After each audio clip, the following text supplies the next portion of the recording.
दोस्तों आज मैं एक्सप्लेन करने वाला हूं द फैमिली मैन सीजन 1 को। हमारे चैनल पर इस सीरीज का 3rd सीजन पहले से ही अपलोड हो चुका है और उस वीडियो में बहुत सारे लोगों ने 1st और 2nd सीजन की डिमांड की थी, जिसके बाद आज मैं इस सीरीज का पहला सीजन लेकर आ गया हूं, जिसमें आप देखेंगे कि कैसे श्रीकांत एक खतरनाक मिशन जुल्फेगार को रोकने के लिए अपनी जी जान लगा देता है। अब ये जुल्फेगार असल में है क्या और कौन लोग इस मिशन में शामिल हैं, ये सब कुछ आपको सीरीज देखने पर ही पता चलेगा। आज की कहानी बहुत ही दिलचस्प होने वाली है, सो वीडियो के एंड तक बने रहना।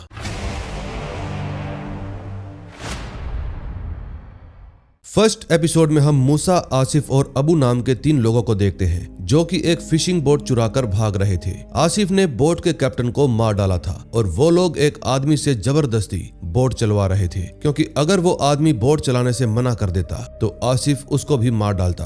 फिर कुछ देर बाद कोस्ट गार्ड की एक शिप दूर से आसिफ, मूसा और अबू को देख लेती है। अब वो बोट चलाने वाला आदमी कुछ ज्यादा ही घबरा जाता है, जिसके बाद वो पानी में कूदकर अपनी जान दे देता है। फिर मूसा आसिफ को कहता है कि हम लोगों ने बहुत गलत किया, हमें कुछ दिन लक्षद्वीप में ही रुक जाना चाहिए था। फिर आसिफ मूसा को गालियां देने लगता है क्योंकि मूसा बहुत ही डरपोक था। फिर आसिफ बंदूक और बॉम्ब से भरा हुआ एक बैग बाहर निकालता है। मूसा को यह सब सही नहीं लग रहा था, क्योंकि कोस्ट गार्ड वालों से पंगा लेने का मतलब है मौत, इसलिए मूसा वो बैग पानी में ही फेंक देता है। अब आसिफ का खून खोलने लगता है, जिसके बाद वो मूसा को मार मार कर उसकी हालत खराब कर देता है। जिस समय ये दोनों ही आपस में लड़ रहे थे तो कोस्ट गार्ड ऑफिसर्स आसिफ की बोट के बहुत नजदीक आ जाते हैं। अब मूसा, आसिफ और अबू, अब इन तीनों के पास सरेंडर करने के सिवा कोई और रास्ता नहीं बचा था, जिसके बाद आसिफ अपने हाथ ऊपर कर लेता है। अगले सीन में हम हमारी कहानी के मेन हीरो को देखते हैं, जिसका नाम है श्रीकांत, और इस समय ये अपने घर की समस्या में उलझा हुआ था। दरअसल श्रीकांत एक सीनियर इंटेलिजेंस ऑफिसर है जो TASE यानी कि threat analysis and surveillance cells team के लिए काम करता है। श्रीकांत के परिवार में कुल 4 लोग हैं, जिसमें श्रीकांत और उसकी बीवी सूची, बेटी धृति और छोटा बेटा अथर्व। अब आगे बढ़ने से पहले मैं आपको बता दूं कि श्रीकांत के परिवार में कोई भी उसके काम के बारे में ठीक तरह से नहीं जानता। सूची को सिर्फ इतना ही पता है कि श्रीकांत TASE के लिए काम करता है, लेकिन उसको इस बात का कोई भी अंदाजा नहीं कि ये काम कितना जोखिम भरा है। सूची, धृति और अथर्व, इन तीनों के हिसाब से श्रीकांत एक लूजर है जो अपने परिवार को भी ठीक तरह से नहीं चला सकता। श्रीकांत का पूरा दिन अपनी फैमिली लाइफ और बिजनेस लाइफ को बैलेंस करने में ही चला जाता है। फिर एक दिन जब श्रीकांत अपने बच्चों को स्कूल में छोड़ने के लिए जा रहा था तो एक बाइक वाला श्रीकांत की कार को टक्कर मार देता है। अब गुस्से में श्रीकांत के मुंह से गाली निकलने वाली थी, लेकिन तभी उसको ख्याल आता है कि उसके बच्चे भी बगल में ही बैठे हुए हैं। अब वो बाइक वाला श्रीकांत के पास आकर उससे झगड़ा करने लगता है, लेकिन श्रीकांत जैसे तैसे उस बाइक वाले को समझाता है और उसको वहां से भेज देता है। लेकिन तभी अथर्व श्रीकांत को कहता है, पापा आप कितने डरपोक हो। फिर अथर्व खुद चिल्लाकर उस बाइक वाले को गाली देने लगता है, जिसके बाद श्रीकांत फौरन गाड़ी भगाकर वहां से निकल जाता है। अब आपको समझ में आ ही गया होगा कि श्रीकांत अपने बच्चों की नजर में कितना बड़ा लूजर है। फिर बच्चों को स्कूल में ड्रॉप करने के बाद श्रीकांत फौरन काम के लिए निकल जाता है। श्रीकांत का दोस्त जेके एक बड़ा पाव वाले के पास खड़े होकर उसका ही इंतजार कर रहा था। जेके को पहले से ही अंदाजा था कि इस समय श्रीकांत अपने घर की उलझनों में फंसा होगा, इसीलिए उसको आने में देर हो गई। फिर कुछ देर बाद श्रीकांत वहां पर आ जाता है और जब श्रीकांत और जेके आपस में बात करते हैं तो श्रीकांत के सीनियर शर्मा उसको कॉल करते हैं। फिर शर्मा की कॉल देखते ही वो तुरंत अपने दिमाग में एक कहानी बना लेता है और फिर वो वही झूठी कहानी शर्मा को सुना देता है। दरअसल श्रीकांत के अंदर एक बेहतरीन खूबी थी कि वो हर परिस्थिति के लिए एक नई कहानी तैयार रखता है, और इस पूरी सीरीज में यही खूबी श्रीकांत के बहुत काम आने वाली है। अगले सीन में हम देखते हैं श्रीकांत और जेके अपने ऑफिस में पहुंच जाते हैं। शर्मा श्रीकांत को बोट हाईजैक केस की डिटेल्स देते हुए कहता है कि आसिफ, मूसा और अबू बकर तीनों आईसिस नाम की टेररिस्ट ऑर्गेनाइजेशन के लिए काम करते हैं। ये तीनों ही सीरिया से भाग कर आए हैं। आसिफ बहुत पुराना क्रिमिनल है और मूसा और अबू दोनों ही उसी के गांव के आसपास के रहने वाले हैं। फिर श्रीकांत मूसा की डिटेल्स देखकर हैरान रह जाता है, क्योंकि मूसा IIT कानपुर का स्टूडेंट था। फिर शर्मा श्रीकांत को ऑर्डर देता है कि तुम इन तीनों की इंटेरोगेशन करो और पता लगाओ कि इन्होंने ऐसा क्यों किया। अब इस काम के अलावा श्रीकांत और जेके को अपनी एक नई रिक्रूट जोया को ट्रेनिंग देनी थी। जो आज ही उनकी टीम में शामिल हुई है। फिर जेके जोया की सारी जिम्मेदारी अपने सिर पर ले लेता है, जिसके बाद श्रीकांत और जेके वहां से चले जाते हैं। श्रीकांत अच्छी तरह से समझ रहा था कि जेके ने जोया की जिम्मेदारी क्यों ली। खैर, श्रीकांत तो वैसे भी शादीशुदा है, इसलिए उसको इन बातों से कोई भी फर्क नहीं पड़ता। फिर जेके जोया के पास जाकर उसको TASC का काम समझाता है, लेकिन जोया जेके से कंफर्टेबल नहीं थी, इसलिए वो उसके साथ ज्यादा घुल मिल नहीं पाती। लेकिन जैसे ही वो श्रीकांत को देखती है तो उसके होश उड़ जाते हैं। जोया श्रीकांत की तारीफ करते हुए कहती है कि मैंने आपके बारे में बहुत सुना है। फिर जेके श्रीकांत की तारीफें सुनकर थोड़ा जल जाता है, लेकिन कहीं न कहीं जेके को भी अच्छी तरह से पता था कि TASC में श्रीकांत जैसा बहादुर और जाबाज ऑफिसर दूसरा कोई नहीं है। फिर श्रीकांत, जेके और जोया उन तीनों आतंकवादियों को अरेस्ट करने के लिए एयरपोर्ट पर जाते हैं। वहां पर फोर्स 1 यूनिट का सीनियर, जिसका नाम पाशा है, पहले से ही मौजूद था। पाशा श्रीकांत को बताता है कि प्लेन अभी तक लैंड नहीं हुआ, जिसके बाद श्रीकांत, जेके और जोया वहीं पर रुककर प्लेन लैंड होने का इंतजार करते हैं। तभी कुछ देर बाद श्रीकांत के पास धृति के स्कूल से कॉल आता है। धृति की प्रिंसिपल श्रीकांत को शिकायत करते हुए कहती है कि आपकी बेटी एंटीस्पास्मोडिक टैबलेट्स खाती हुई पकड़ी गई। फिर जब उसकी बेटी उससे बात करती है तो वो उससे पूछता है कि तुमने वो टैबलेट्स क्यों खाई। जवाब में धृति कहती है कि मेरा पेट दर्द हो रहा था। फिर धृति की प्रिंसिपल फौरन श्रीकांत को स्कूल आने के लिए कहती है, क्योंकि अगर श्रीकांत इस वक्त स्कूल में नहीं पहुंचा तो धृति को सस्पेंड कर दिया जाएगा। अब श्रीकांत धृति को समझाने की बहुत कोशिश करता है कि मैं इस वक्त स्कूल में नहीं आ सकता, लेकिन फिर सस्पेंशन के बारे में सोचकर श्रीकांत को मजबूरन स्कूल जाना पड़ता है। जाने से पहले श्रीकांत आसिफ, मूसा और अबू की सारी जिम्मेदारी जेके को देकर जाता है, ताकि उससे कोई भी गड़बड़ ना हो। फिर जल्दी ही श्रीकांत स्कूल में पहुंचकर प्रिंसिपल से बात करता है। दूसरी तरफ वो तीनों आतंकवादी एयरपोर्ट पर पहुंच जाते हैं। फिर जेके बार बार श्रीकांत को फोन करने लगता है ताकि वो जल्दी से जल्दी एयरपोर्ट पर पहुंच जाए, लेकिन श्रीकांत हर बार जेके का फोन काट देता है। अब प्रिंसिपल फोन की रिंग सुनकर भड़क जाती है, जिसके बाद श्रीकांत उसको कहता है कि मुझे जल्दी से जल्दी अपने दोस्त जेके के पास पहुंचना होगा, क्योंकि इस समय वो बहुत टेंशन में है और मैं वहां पर नहीं पहुंचा तो वो सुसाइड कर लेगा। दूसरी तरफ पुलिस की टीम आसिफ, मूसा और अबू को लेकर निकल चुकी थी और इस समय जेके और पाशा पुलिस की गाड़ी के पीछे पीछे चल रहे थे ताकि कोई भी गड़बड़ ना हो। अब आसिफ बार बार पुलिस वालों को बोल रहा था कि इन सब में मेरा कोई हाथ नहीं है और अगर मेरी माँ को पता चल गया तो वो जीते जी मर जाएगी। फिर कुछ देर बाद आसिफ चुपके से अपनी हथकड़ी खोल लेता है, जिसके बाद आसिफ और अबू उन पुलिस वालों को मार मार कर वहां से भागने की कोशिश करते हैं। अब ड्राइवर को भी गोली मारने की वजह से वैन पलट जाती है, लेकिन जब जेके और पाशा वैन के पास पहुंचकर देखते हैं तो उनको पता चलता है कि वो तीनों टेररिस्ट वहां से भाग गए। फिर जेके तुरंत श्रीकांत को मैसेज करके बताता है कि यहाँ पर गड़बड़ हो गई, जिसके बाद श्रीकांत मीटिंग बीच में ही छोड़कर वहां से खिसक लेता है। तभी धृति श्रीकांत को रोकने की बहुत कोशिश करती है, लेकिन जवाब में श्रीकांत उसको कहता है कि मैं कल तुम्हारे स्कूल में आकर सारा मामला शांत कर दूंगा।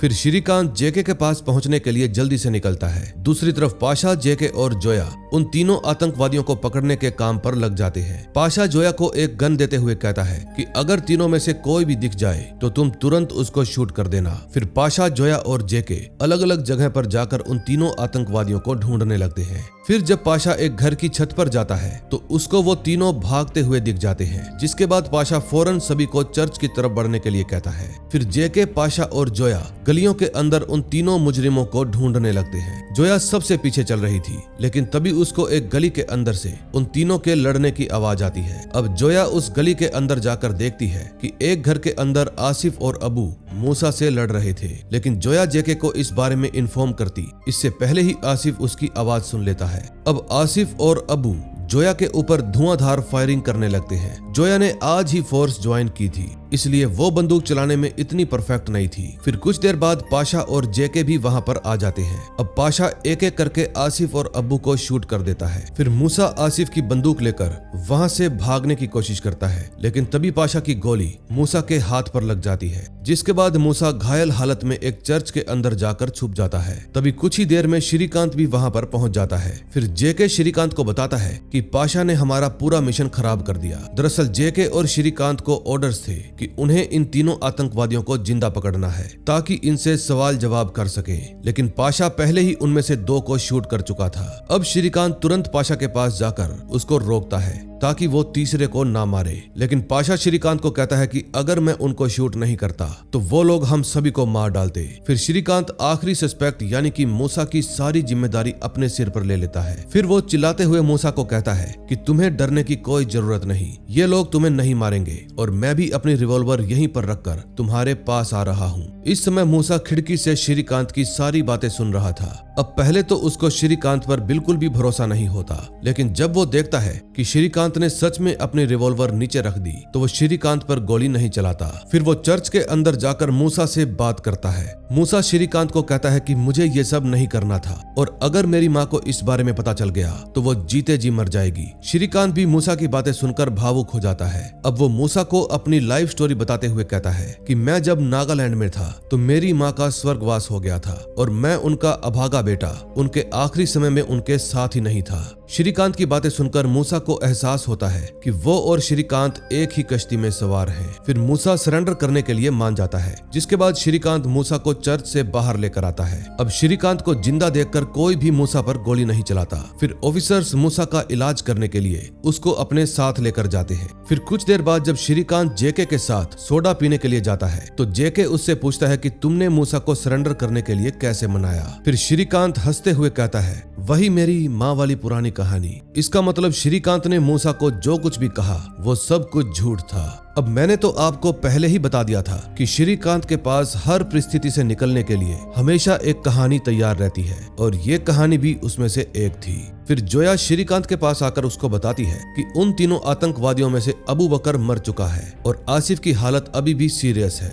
अगले सीन में हम देखते हैं बलूचिस्तान में मेजर समीर एक मोस्ट वांटेड क्रिमिनल फैजान के पास आकर बताता है कि आपने सीरिया से जो 3 लोग भेजे थे वो पकड़े गए हैं। दरअसल फैजान आतंकवादी सप्लाई करने का काम करता है और इसीलिए पूरी अमेरिकन पुलिस और यहाँ तक कि CIA को भी फैजान को ढूंढने का काम सौंपा गया है। फिर समीर फैजान को वादा करता है कि हमारे रहते आपको कोई कुछ नहीं कहेगा। फिर समीर फैजान से कुछ नए आतंकवादियों की मांग करता है, जिसके जवाब में फैजान कहता है कि आपको पहले अपने मिशन के बारे में बताना होगा। फिर समीर फैजान को अपने सीक्रेट मिशन के बारे में बताना शुरू करता है। दरअसल कुछ समय पहले पाकिस्तान ने भारत के ऊपर कई हमले किए थे, लेकिन भारत ने किसी भी हमले का जवाब एक बड़ी जंग के रूप में नहीं दिया। इस मिशन के जरिए समीर और उसके लोग कुछ ऐसा करना चाहते थे जिसके बाद भारत को पाकिस्तान के खिलाफ जंग का ऐलान करना पड़े और फिर उस जंग की आड़ में समीर पाकिस्तान का तख्ता पलट कर देगा। इस मिशन का नाम है मिशन जुल्फिकर। अब समीर की बातें सुनकर फैजान बहुत खुश हो जाता है। अब वो समीर को एक नए लड़के के बारे में बताते हुए कहता है कि वो पागल घोड़ा है जिस पर लगाम बांध पाना बहुत ही मुश्किल है। उसके सिर पर हमेशा एक जुनून सवार रहता है और अगर इंटेलिजेंस की भाषा में कहें तो वो एक अलोन वुल्फ है जो हमेशा अकेले ही शिकार पर निकलता है। अब इस मिशन के लिए ये लोन वुल्फ एकदम परफेक्ट आदमी था, जिसके बाद समीर फौरन उसको पैगाम भेजने का हुक्म देता है। दूसरी तरफ श्रीकांत और जेके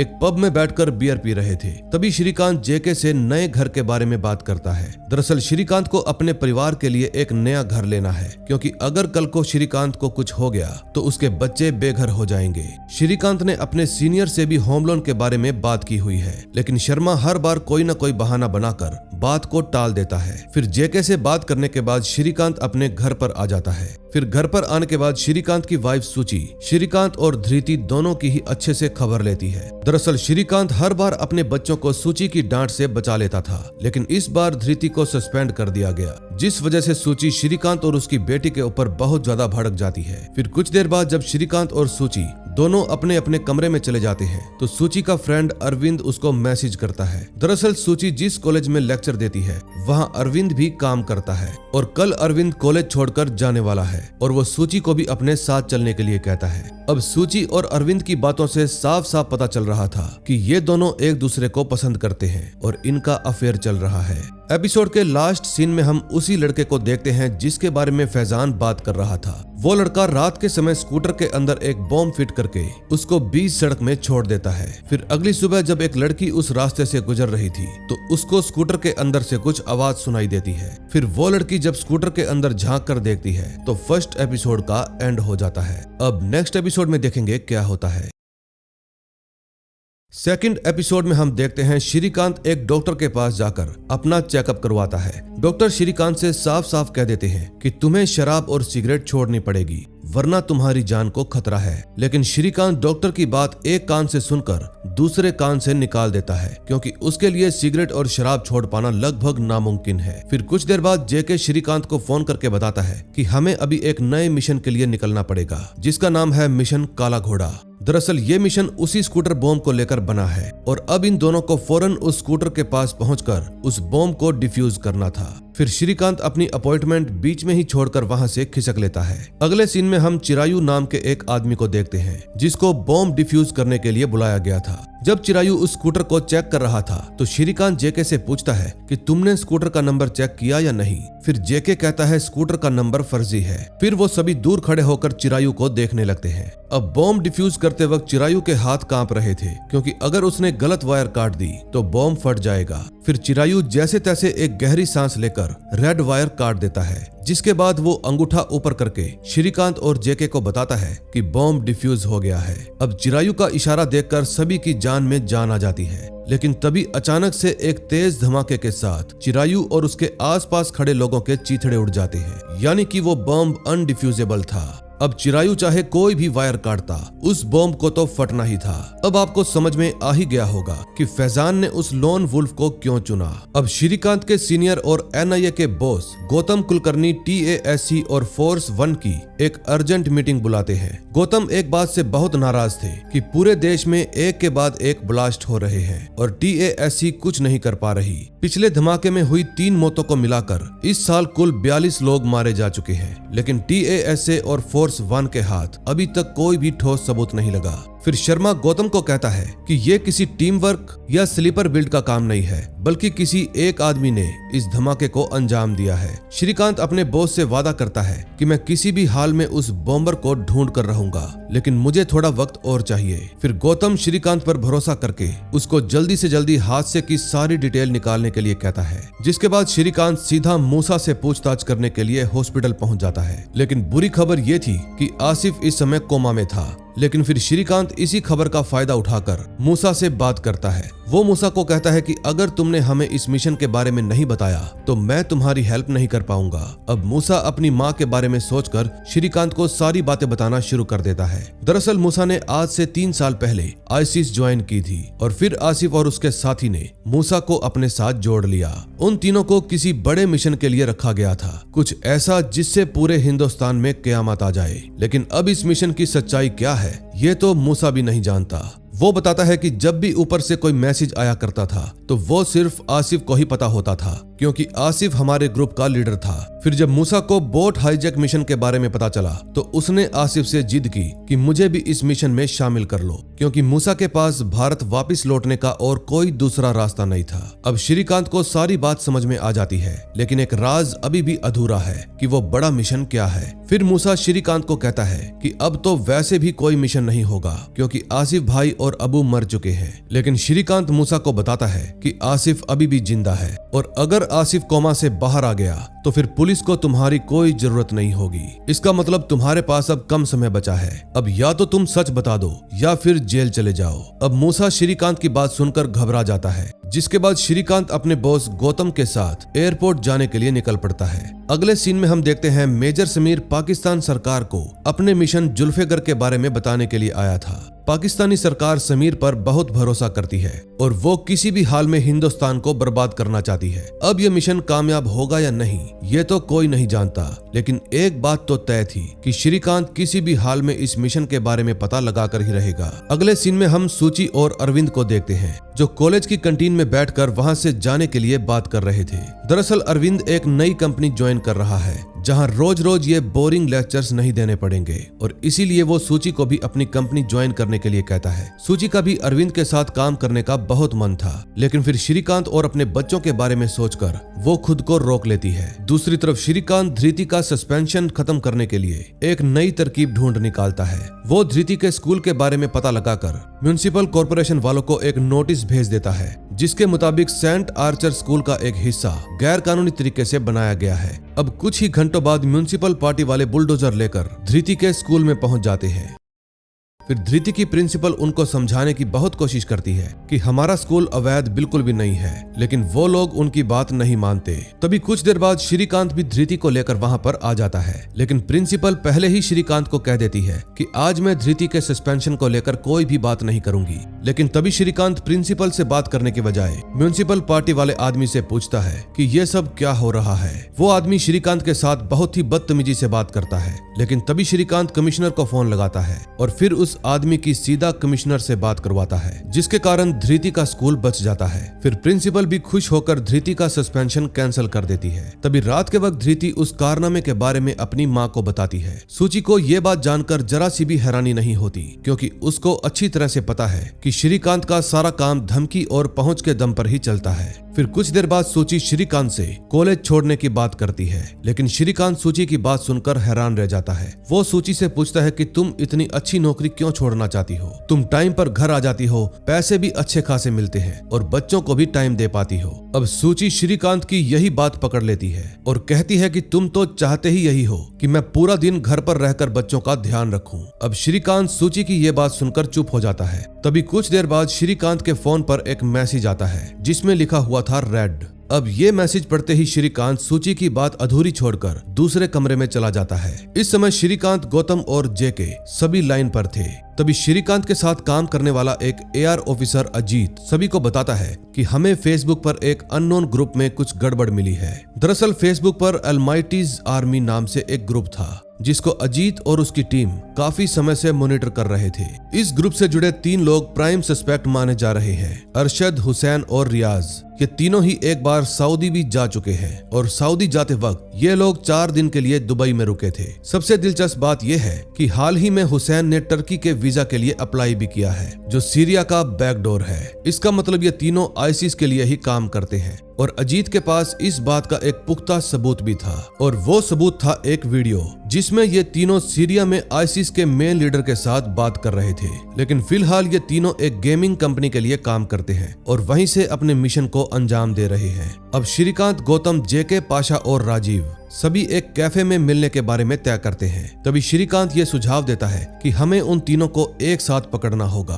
क्योंकि अगर हम उनको एक एक करके पकड़ेंगे तो ये बात सीरिया तक पहुंच जाएगी। अब श्रीकांत, जेके और पाशा की टीम उन तीनों को पकड़ने के लिए गेमिंग कंपनी में पहुंच जाती है। वहां पर अरशद पीछे से पाशा को देख लेता है, जिसके बाद वो तुरंत हुसैन और रियाज को मैसेज करता है कि काफिर आ गए हैं, यहाँ से निकलो। अब अरशद और हुसैन वहां से भागने की कोशिश करते हैं, लेकिन पाशा उन दोनों को पकड़ लेता है। अब आखिर में बचता है रियाज। फिर रियाज चुपचाप सीट के नीचे से निकलकर वहां से भाग जाता है। श्रीकांत और जेके नीचे खड़े होकर पाशा का इंतजार कर रहे थे। तभी श्रीकांत के पास सूची का फोन आ जाता है और वो उससे बात करने लगता है। फिर मौके का फायदा उठाकर हुसैन वहां से निकल जाता है। फिर श्रीकांत और जेके दौड़कर हुसैन का पीछा करने लगते हैं। अब रास्ते में श्रीकांत एक औरत से झूठ बोलकर उससे लिफ्ट ले लेता है, जिसके बाद वो बिना मेहनत किए ही हुसैन तक पहुंच जाता है। अगले सीन में हम देखते हैं बलूचिस्तान में एक डॉक्टर जब मार्केट में फल खरीदने के लिए जाता है तो वो जानबूझकर अपना वॉलेट वहीं पर भूल जाता है। तभी एक मुस्लिम आदमी उसका वॉलेट वापस करने के लिए जाता है, लेकिन जब शाहिद उस वॉलेट को खोलकर देखता है तो उसको उसके अंदर एक पेपर मिलता है। अब उस पेपर पर क्या लिखा हुआ था और शाहिद का इस पूरे किस्से के साथ क्या लेना देना है, ये राज थोड़ी ही देर में खुल जाएगा। दूसरी तरफ श्रीकांत जब उन तीनों मुजरिम से पूछताछ कर रहा था तो उसके पास गौतम का फोन आता है और वो बताते हैं कि ये तीनों ही आतंकवादी उस स्कूटर बॉम्बर के साथ जुड़े हुए हैं। जरूर ये सब मिलकर किसी बड़े मिशन को अंजाम देने वाले थे और इन्फॉर्मेशन के मुताबिक इस मिशन का नाम है जुल्फिगर। फिर गौतम श्रीकांत को ये जिम्मेदारी सौंपते हुए कहते हैं कि तुम किसी भी हाल में इस मिशन को कामयाब मत होने देना। फिर श्रीकांत हुसैन के पास जाकर उसको डराना धमकाना शुरू कर देता है। पाशा श्रीकांत को रोकता है कि ऐसा मत करो, क्योंकि अगर गलती से भी हुसैन को गोली लग गई तो बहुत बड़ी गड़बड़ हो जाएगी। लेकिन श्रीकांत को कुछ भी करके मिशन जुल्फिगर के बारे में पता लगाना था और इसीलिए वो हुसैन को डराना शुरू कर देता है। हुसैन की चीखें सुनकर अरशद और रियाज भी घबरा जाते हैं और अब वो तीनों श्रीकांत को सब कुछ सच बताने के लिए मान जाते हैं। दरअसल ये सारा खेल विक्टोरिया कॉलेज के बाहर से शुरू हुआ था।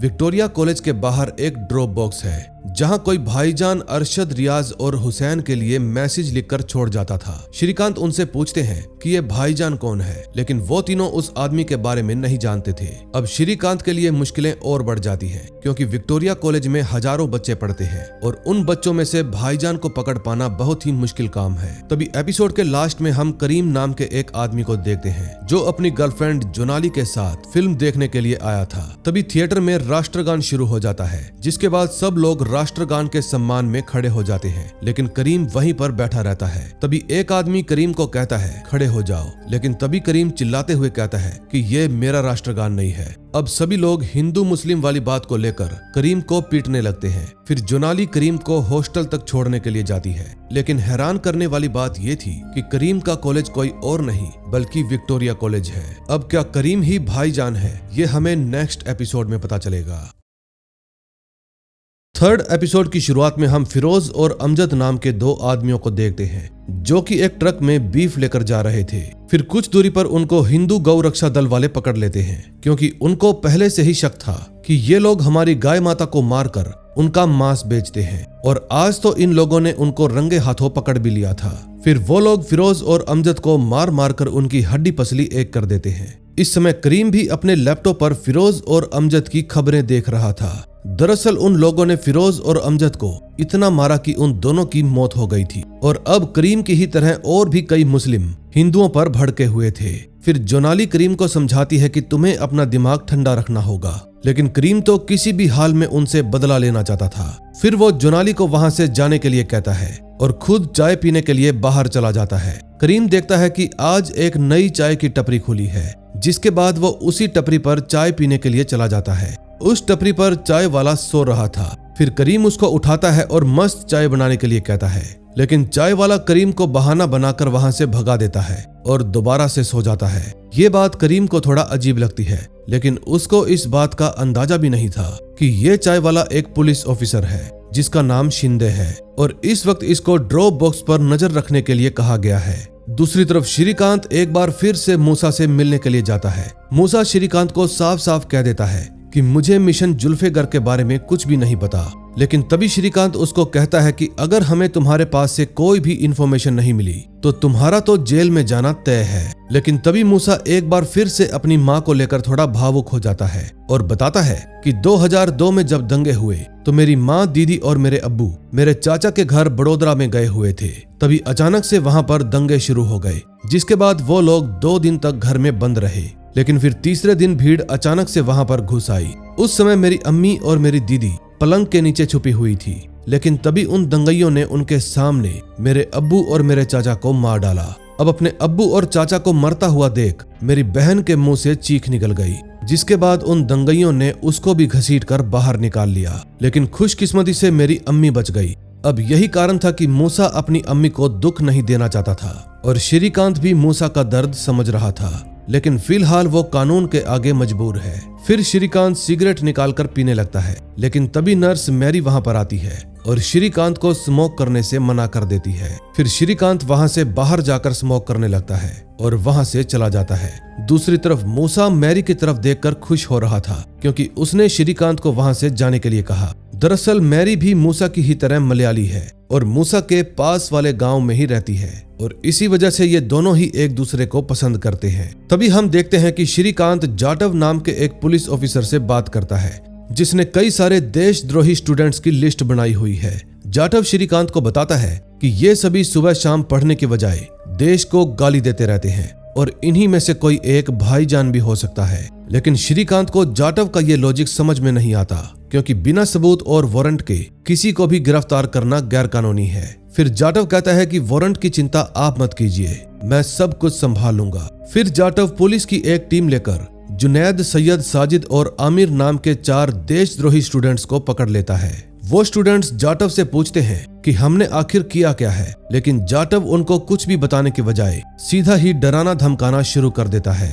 तभी कुछ देर बाद जेके और श्रीकांत पुलिस स्टेशन में आकर जाटव से बात करते हैं। श्रीकांत जाटव से पूछता है कि तुमने किस आधार पर उन चारों को अरेस्ट किया है। फिर जाटव बताता है कि ये चारों ही बॉम्ब ब्लास्ट वाले दिन पार्टी कर रहे थे, और जब भी इंडिया पाकिस्तान का मैच होता है तो ये चारों लोग पाकिस्तान की जीत पर खुशियां मनाते हैं। अब जाटव का ये लॉजिक सुनकर श्रीकांत और जेके दोनों को ही उस पर बहुत गुस्सा आता है, क्योंकि उनकी यहाँ पर आने की मेहनत बेकार हो गई। फिर जेके जाटव को कहता है कि ये तो कोई ठोस सबूत नहीं हुआ और इससे ये बात तो कभी भी साबित नहीं होगी कि इनमें से ही कोई भाईजान है। फिर जेके और श्रीकांत वहां से चले जाते हैं, जिसके बाद श्रीकांत जेके से ड्रॉप बॉक्स के बारे में पूछता है, लेकिन इन दोनों को कोई अंदाजा भी नहीं था कि लोकल पुलिस ने जिस आदमी को ड्रॉप बॉक्स की देखरेख करने के लिए लगाया है वो तो पूरा दिन चाय की टपरी पर सोता रहता है। अगले सीन में हम एक भिखारी को देखते हैं जो शिंदे की टपरी से समोसा और कुछ और खाने की चीजें चुरा रहा था। तभी शिंदे वहां पर आता है और उस भिखारी को वहां से भगाकर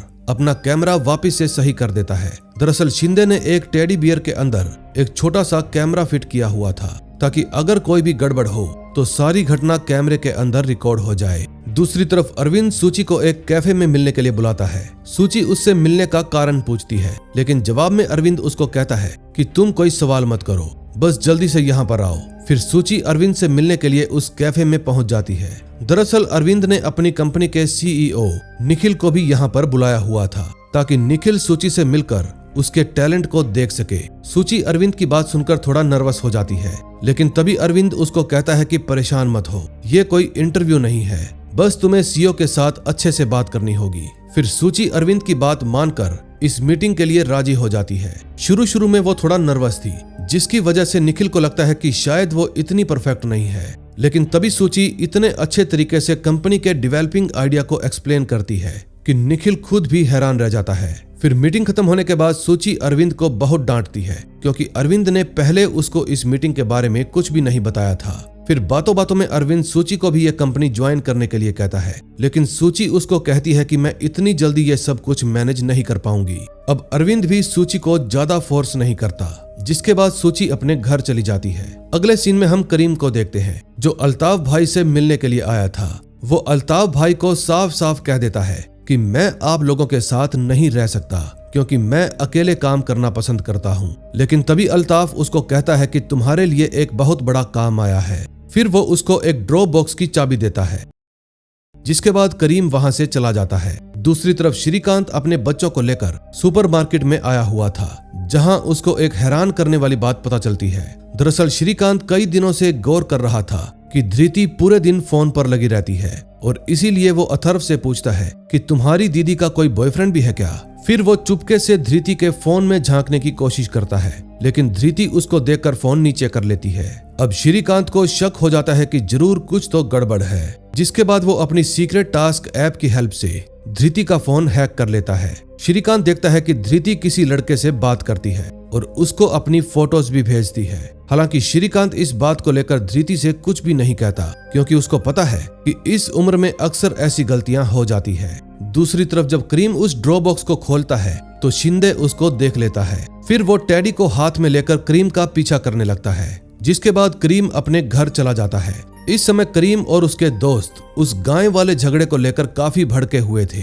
तभी करीम को एक वीडियो के जरिए पता चलता है कि जिस आदमी ने फिरोज और अहमद को पिटवाया था वो किसी नेता के भड़काने पर ही यह सब कुछ कर रहा था। फिर करीम और उसके दोस्त उन सभी लोगों से बदला लेने के लिए ठान लेते हैं, लेकिन उसको नहीं पता था कि इस समय वो पुलिस की रडार पर आ चुका है। दूसरी तरफ श्रीकांत और उसकी टीम ने भी उस वीडियो की हेल्प से करीम की पूरी कुंडली निकाल ली थी। तभी जोया श्रीकांत को बताती है कि करीम हर काम अकेले करना पसंद करता है, यानी कि अलोन वुल्फ। अब श्रीकांत एक नया ऑपरेशन शुरू करने का ऑर्डर देता है, जिसमें जोया, मिलिंद और जयेश नाम के 3 ऑफिसर 24 घंटे करीम के ऊपर नजर रखेंगे। अब जेके भी अपना दिमाग चलाकर करीम के घर पर एक कैमरा फिट करने का आसान रास्ता ढूंढ निकालता है। फिर अगली सुबह जेके मिलिंद और जयेश को साथ लेकर विक्टोरिया कॉलेज को सैनिटाइज करने के लिए पहुंच जाते हैं। बच्चों की सुरक्षा को लेकर प्रिंसिपल भी उनको ऐसा करने की इजाजत दे देता है, जिसके बाद मिलिंद करीम के कमरे में जाकर चुपचाप से एक कैमरा फिट कर देता है। दूसरी तरफ जोया करीम के ऊपर नजर रखे हुए थी ताकि वो वापस से हॉस्टल में न आ जाए, लेकिन फिर कुछ देर बाद करीम अपने कमरे की तरफ बढ़ने लगता है। अब जयेश करीम को लेकर पहले से ही बहुत सतर्क था, इसलिए वो करीम को बाहर ही रोकने की कोशिश करता है, लेकिन करीम उसकी बात नहीं मानता। फिर जब करीम अंदर जाने लगता है तो मिलिंद उसके बाथरूम के अंदर छुप जाता है। तभी करीम को अपने बाथरूम के अंदर से कुछ आवाज आती है, जिसके बाद वो बाथरूम के अंदर जाने लगता है, लेकिन तभी मिलिंद मास्क पहनकर बाहर आता है और करीम को कहता है कि आपका बाथरूम सेफ है, और इतना कहकर मिलिंद वहां से चला जाता है। करीम को ये सब थोड़ा अजीब लगता है, लेकिन फिर भी वो इन सब फालतू बातों पर बिल्कुल भी ध्यान नहीं देता। अब जोया, मिलिंद और पुनीत नाम का एक ऑफिसर करीम के ऊपर नजर रखना शुरू कर देते हैं। तभी कुछ देर बाद वहां पर करीम जब चाय पीने के लिए जाता है तो देखता है कि वो चाय की टपरी वहां पर है ही नहीं। अब करीम को ये बात थोड़ी अजीब लगती है, क्योंकि कोई इंसान 2 ही दिन में अपनी चाय की टपरी कैसे बंद कर सकता है। अगले सीन में हम देखते हैं आज अथर्व का बर्थडे था, इसलिए श्रीकांत अपनी माँ लक्ष्मी और भाई सुरेन दोनों को इनवाइट करता है। श्रीकांत की माँ इतने समय बाद अपने बेटे से मिलकर बहुत खुश हो जाती है। फिर वो सभी लोग मिलकर अथर्व का बर्थडे सेलिब्रेट करते हैं। दूसरी तरफ जोया, पुनीत और मिलिंद जब करीम पर नजर रखे हुए थे तो उनको एक हैरान करने वाली बात पता चलती है। दरअसल करीम इकबाल नाम के किसी आदमी से किसी माल के बारे में बात कर रहा था जो कल ही डिलीवर होने वाला है, और इसके अलावा वो किसी गेस्ट लिस्ट और फ्लोर प्लान के बारे में भी बात कर रहा था। फिर मिलिंद तुरंत श्रीकांत और जेके के पास एक मैसेज करता है जिसमें लिखा हुआ था रेड, और ये मैसेज पढ़ते ही उन दोनों को पार्टी छोड़कर जाना पड़ता है। तभी जब श्रीकांत वहां से जाने लगता है तो वो देखता है कि कोई लड़का बार बार सूची को मैसेज कर रहा है, और ये देखकर श्रीकांत का दिमाग घूम जाता है। फिर रास्ते में वो जेके को बताता है कि सूची का किसी के साथ अफेयर चल रहा है, लेकिन जेके श्रीकांत को समझाता है कि बेकार की बातों पर बिल्कुल भी ध्यान मत दो, सूची बहुत ही अच्छी वाइफ है। लेकिन श्रीकांत के दिमाग में बार बार वही मैसेज वाली बात खटकती रहती है। तभी कुछ ही देर बाद श्रीकांत और जेके मिलिंद के पास पहुंच जाते हैं। मिलिंद उनको वो सब कुछ बताता है जो करीम के कमरे में हुआ था, लेकिन तभी अचानक से सीसीटीवी रिकॉर्डिंग के अंदर नो सिग्नल आने लगता है। अब श्रीकांत को भी शक हो जाता है कि जरूर कुछ गड़बड़ है, जिसके बाद वो मिलिंद को हॉस्टल के बाहर मेन गेट पर भेज देता है। फिर जब मिलिंद हॉस्टल के बाहर जाकर नजर रखने लगता है तो करीम और उसका दोस्त बगल वाली गली से निकल जाते हैं। फिर जब मिलिंद उसके पीछे पीछे जाता है तो देखता है कि वो लोग गाड़ी में बैठकर निकल गए, इसलिए वो उनको पकड़ नहीं पाता। अब करीम को भी शक हो गया था कि पुलिस उनके पीछे पड़ी है, इसीलिए वो प्लान बनाकर वहां से निकल गया। अब नेक्स्ट एपिसोड में देखेंगे क्या होता है। 4th एपिसोड की शुरुआत वहीं से होती है जहां पर 3rd एपिसोड खत्म हुआ था। करीम, इकबाल और करीम का खास दोस्त नासिर तीनों उसी गेस्ट लिस्ट के बारे में बात कर रहे थे। करीम अपने दोस्तों को कहकर सारा माल वैन में भरवा लेता है, जिसके बाद वो लोग अपने मिशन पर निकल जाते हैं। लेकिन जाने से पहले नासिर एक रिवॉल्वर भी उठा लेता है ताकि बाद में कोई गड़बड़ ना हो, लेकिन इकबाल नासिर को मना करता है कि हमें रिवॉल्वर की कोई जरूरत नहीं। फिर नासिर उसको चुप करवाते हुए कहता है कि इस बारे में करीम को मत बताना। अब ये तीनों कौन सा इलीगल माल अपनी वैन में ले जा रहे थे और ये गेस्ट लिस्ट का क्या चक्कर है, इन सभी के बारे में आपको थोड़ी ही देर में पता चल जाएगा। अगले सीन में हम देखते हैं शर्मा जी एक बॉम्बर को लेकर श्रीकांत से बात कर रहे थे। दरअसल शर्मा और गौतम श्रीकांत की इन्वेस्टिगेशन से बहुत नाखुश हैं, क्योंकि श्रीकांत अभी तक उस बॉम्बर के खिलाफ एक भी सबूत नहीं ढूंढ पाया। फिर श्रीकांत कहता है कि सर, हमें स्ट्रिक्ट एक्शन लेना होगा, क्योंकि करीम एक वैन लेकर भागा है और पुलिस को कोई भी आइडिया नहीं है कि उस वैन में क्या है। फिर श्रीकांत शर्मा की परमिशन लेकर एक सर्च वारंट जारी करता है,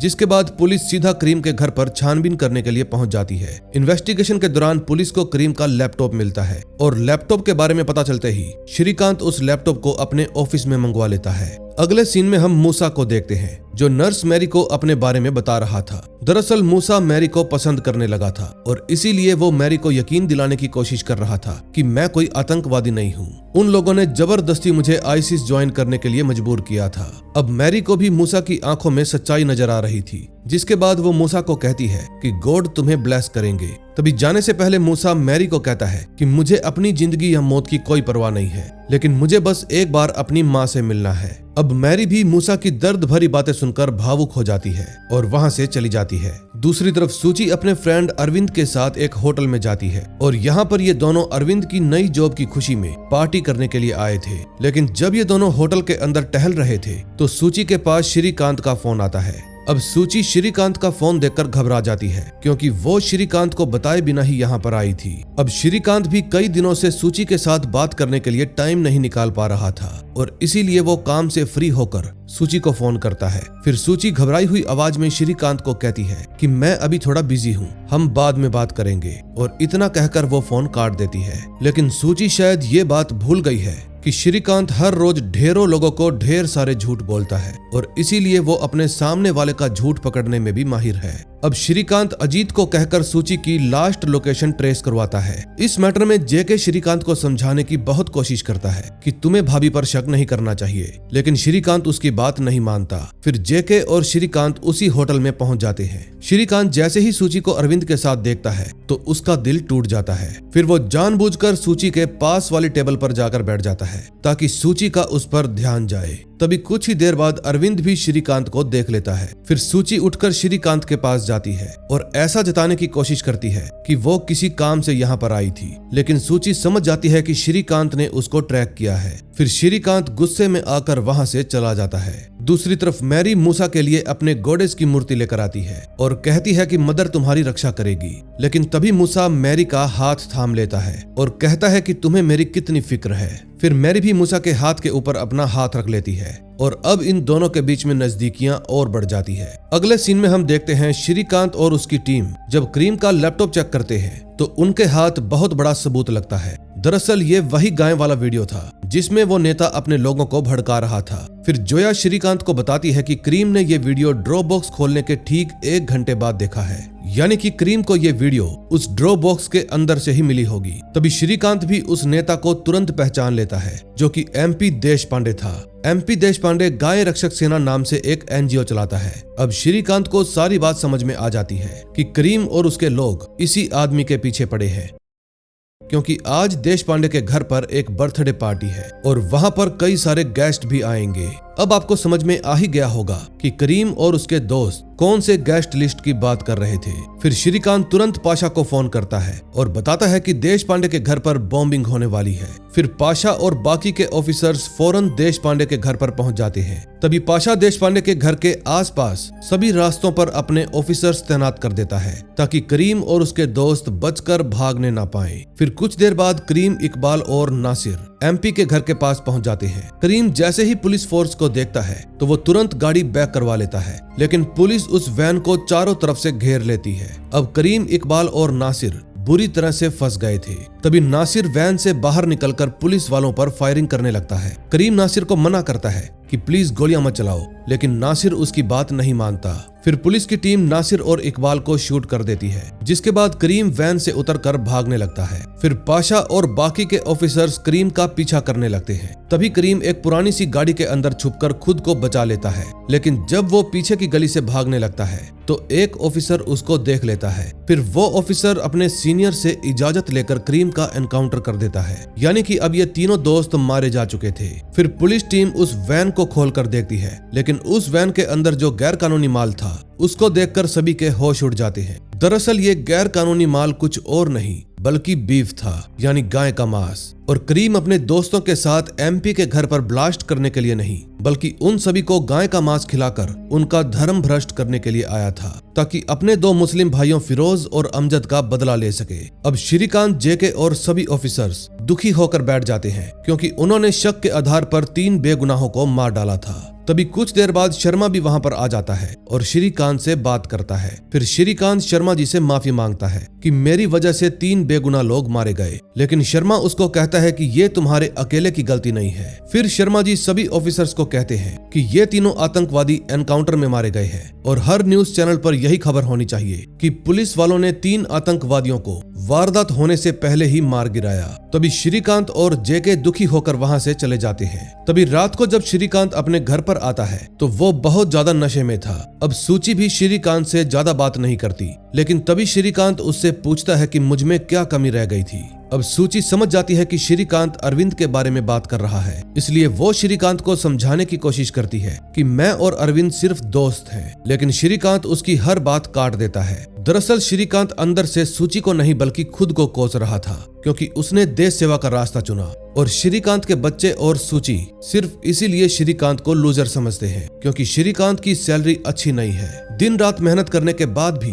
वो अपने परिवार को दुनिया की सारी खुशियां नहीं दे पाता, और शायद यही कारण है कि आज सूची अरविंद को पसंद करने लगी है। फिर सूची अपने कमरे में सोने के लिए चली जाती है, जिसके बाद श्रीकांत बाहर सोफे पर ही सो जाता है। फिर नेक्स्ट डे जब श्रीकांत जेके को साथ लेकर वड़ा पाव खाने के लिए जाता है तो उसके दिमाग में एक बात आती है कि क्रीम को वो वीडियो ड्रॉप बॉक्स के अंदर से मिली थी, जबकि इंफॉर्मेशन के मुताबिक ड्रॉप बॉक्स के पास सिर्फ वही आदमी होना चाहिए था जिसने स्कूटर में बॉम्ब फिट किया था। इसका मतलब किसी ने क्रीम को फंसाने की कोशिश की है। उसने जानबूझकर क्रीम को ड्रॉप बॉक्स के पास भेजा ताकि पुलिस को ये लगे कि असली बॉम्बर वही है। अगले सीन में हम उन 4 एंटी नेशनलिस्ट लड़कों को देखते हैं जिनको जेल से रिहा कर दिया गया था। लेकिन सबसे दिलचस्प बात यह है कि इन चारों लड़कों में से साजिद ने वही टोपी पहनी हुई थी जो उस बॉम्बर ने पहनी हुई थी। इसका मतलब वो बॉम्बर कोई और नहीं बल्कि साजिद खुद है। और श्रीकांत जब उस बॉम्बर को बाहर ढूंढ रहा था उस समय साजिद जेल के अंदर था। अब नेक्स्ट एपिसोड में देखेंगे क्या होता है। 5th एपिसोड में हम अल्ताफ को देखते हैं जो साजिद से मिलने के लिए आया था। अल्ताफ साजिद को बताता है कि मैंने करीम को चारा बनाकर तुमको जेल से बाहर निकलवा लिया। पहले तो साजिद अनजान बनने की कोशिश करता है जैसे उसको इस बारे में कुछ भी पता नहीं है, लेकिन तभी अल्ताफ उसको कहता है कि फौजान भाई ने सलाम कहा है, जिसके बाद साजिद को उस पर भरोसा हो जाता है। फिर अल्ताफ साजिद को बताता है कि फौजान भाई ने तुम्हारे लिए एक बड़ा काम सोच कर रखा है, लेकिन इससे पहले तुम्हें उस हॉस्टल को छोड़ना होगा। फिर साजिद भी अल्ताफ की बात मान लेता है। दूसरी तरफ आसिफ भी धीरे धीरे कोमा से बाहर आ रहा था, लेकिन उसकी हालत अभी भी पूरी तरह से ठीक नहीं हुई थी। अब श्रीकांत भी अपने 2 सीनियर ऑफिसर्स को जवाब दे रहा था कि उससे मिशन के दौरान कितनी बड़ी गलती हो गई और ये गलती क्यों हुई। श्रीकांत अपने बचाव में कहता है कि उस वक्त हमारे पास जितने भी सबूत थे वो सभी करीम की तरफ इशारा कर रहे थे। फिर वो ऑफिसर श्रीकांत से पूछते हैं कि गोली चलाने का आइडिया तुम्हारा था या फोर्स 1 का। अब श्रीकांत और शर्मा जी दोनों ही ये बात जानते थे कि फायरिंग का आइडिया फोर्स 1 का था, लेकिन फिर भी श्रीकांत सारा इल्जाम अपने सर पर ले लेता है। अब वो ऑफिसर्स एक रिपोर्ट तैयार करने लगते हैं जिसमें यह तय किया जाएगा कि श्रीकांत को सस्पेंड करना है या नहीं। दूसरी तरफ मैरी जब मूसा की पट्टियां बदल रही थी तो मूसा उसको किस करने की कोशिश करता है। अब मैरी भी मूसा को किस करने के लिए आगे बढ़ने लगती है, लेकिन तभी बाहर से कुछ आवाज आती है जिसके बाद मैरी वहां से चली जाती है। अगले सीन में हम अल्ताफ को देखते हैं जो साजिद के लिए एक नया काम लेकर आया था। अल्ताफ साजिद को मिशन जुल्फिकार के बारे में बताता है और फिर उसको कश्मीर की टिकट देते हुए कहता है कि तुम्हें श्रीनगर जाकर अपने प्लान को अंजाम देना होगा। अब साजिद अल्ताफ की बात अच्छी तरह से समझ जाता है और इस काम के लिए मान जाता है। अगले सीन में हम देखते हैं श्रीकांत और जेके हॉस्पिटल में आसिफ को देखने के लिए जाते हैं। डॉक्टर श्रीकांत को बताते हैं कि आसिफ कोमा से बाहर आ गया है, लेकिन अभी भी उसको बोलने और चलने में लगभग 4 से 5 दिन लग जाएंगे। अब श्रीकांत के लिए काम और भी आसान हो गया था क्योंकि मूसा ने अभी तक उसको कोई भी काम की जानकारी नहीं दी थी,